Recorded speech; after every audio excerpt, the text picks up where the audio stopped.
Il focus di oggi vuole essere quello di provare a dire investiamo anche sul sistema fluviale. Tra l'altro in questa regione abbiamo il Po, che è sicuramente il mezzo adatto per poterlo sfruttare e quindi poter accrescere questo 0,1%. Torno a dire, in un'area in questo caso favorevole. È chiaro che bisognerà mettere a terra, già la regione lo sta facendo per motivi di sicurezza, ma bisogna farlo per motivi di trasporto, bisogna sicuramente investire di più su questo fronte. Se la transizione dell'Unione Europea mette al centro il settore dei trasporti, in Italia il sistema idroviario incide ancora troppo poco. Confindustria Veneto Est parte dal paper dell'European House Ambrosetti, presentato all'Interporto di Rovigo per rilanciare la via del mare e l'asse con le istituzioni. Una partita fondamentale per i 25 distretti industriali che a monte e a valle beneficerebbero del sistema idroviario del Nord Italia.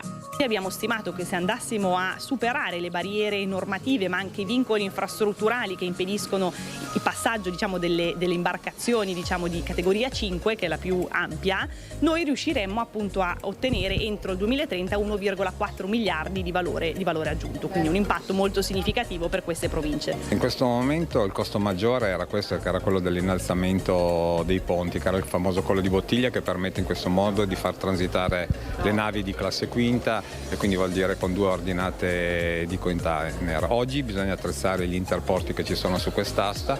Abbiamo incominciato con Mantova per poi andare a Cremora e spero presto di arrivare a Milano. Il potenziamento della linea navigabile come fattore essenziale di sviluppo. Per investire, spiega il paper, serve eliminare una serie di ostacoli non solo infrastrutturali ma anche normativi. Vuol dire anche rivedere alcune normative e consentire anche la navigazione fino a 3 miglia della costa anche in mare aperto, in modo da consentire il raggiungimento anche dei principali scali, perché è evidente che questo ci consentirebbe di ridurre le emissioni soprattutto nel bacino padano. Per il presidente di Confindustria Veneto Est, ora delegato Confindustria ai trasporti e alla logistica, nella logica di sviluppare l'intermodalità, il sistema delle vie navigabili interne padano-venete, insieme alle infrastrutture logistiche come porti e interporti, costituisce un patrimonio il cui potenziale economico, ambientale e turistico è amplissimo e da valorizzare con un piano di medio-lungo termine, anche in funzione del pieno dispiegamento delle potenzialità della ZLS e dei distretti produttivi a monte e a valle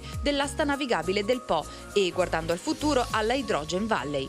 Sicuramente la logistica va affrontata in tutte le diverse sfaccettature, quindi l'intermodalità deve essere a tutto tondo. Il focus di oggi è proprio questo, andare a capire cosa serve e cosa si può ottenere dalle risorse messe a terra per avere un sistema idroviario più favorevole al nostro territorio.